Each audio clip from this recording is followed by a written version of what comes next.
سبز نبی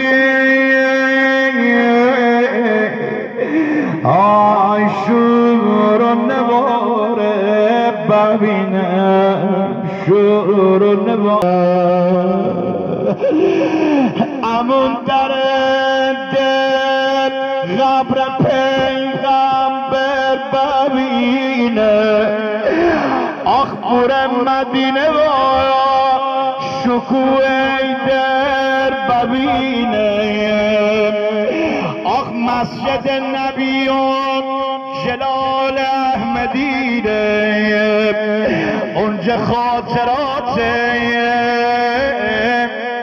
شیر دوبر ببینه حاج علی آقای عبدی حاجی محبوبه بابایی شما رفتید قبرستان بقیع درست خانوما رو قبرستان بقیع راه نمیدن اما وقتی حاجی وارد قبرستان بقیع میشه چند تا قبریه نشون میدن این قبرها زری نداره سنگ قبر نداره بارگاه نداره آقا حرم نداره گنبد نداره حاج علی سوال میکنه قبرها مال کیه میگن یکی از این قبرها مال امام مجتبی یکی از این قبرها مال امام سجاده یکی از این قبرها مال امام محمد باقره یکی از این قبرها مال امام جعفر صادقه یه قبری نشون میدن میگن این قبر عباس عموی پیغمبره یه قبری هم کنار این قبرها میگن این قبر فاطمه بنت اسد مادر امیرالمومنینه یکی قبرها رو نشون میدن حاجی میخواد برگرده بیرون از قبرستان بقیع بیاد بیرون سمت راست کنار دیوار یا الفضل یا الفضل یا الفضل آقا این قبر ام البنین مادر عباسه یکی قبرها رو نشون میدن اما حاج علی دنبال یه قبری میگرده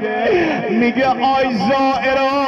همه قبرها رو نشونم داد به من بگید قبر فاطمه دختر پیغمبر کجا مگه زهرا قبر نداره نشونه نداره بارگاه نداره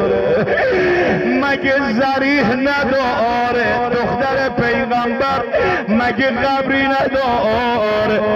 آخر روبرو گنبد سبز پیغمبره این قبر بابا باشد و کو قبر دختر تا حاجی سوال میکنه مگه دختر پیغمبر قبر نداره صدای ناله همه بلند میشه میگه زهرای مرضیه قبرش مخفیه هیچ کیم به غیر امام زمان خبر نداره قبر فاطمه کجا بابا یا علی رفتم بقیع اما چه سود یا علی رفتم بقیع اما چه سود هرچه گشتم قبر فاطمه آنجا نبود هرچه گشتم قبر زهرا آنجا نبود آخه سفارش میکنه علی جان شبانه غسلم بده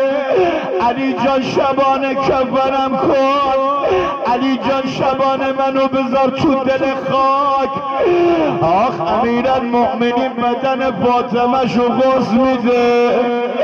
بدن زهرا شو کفن میکنه تو دلش هم داره بدن زهرا شو تهیه میکنه شبانه میروی ای وای و ای وای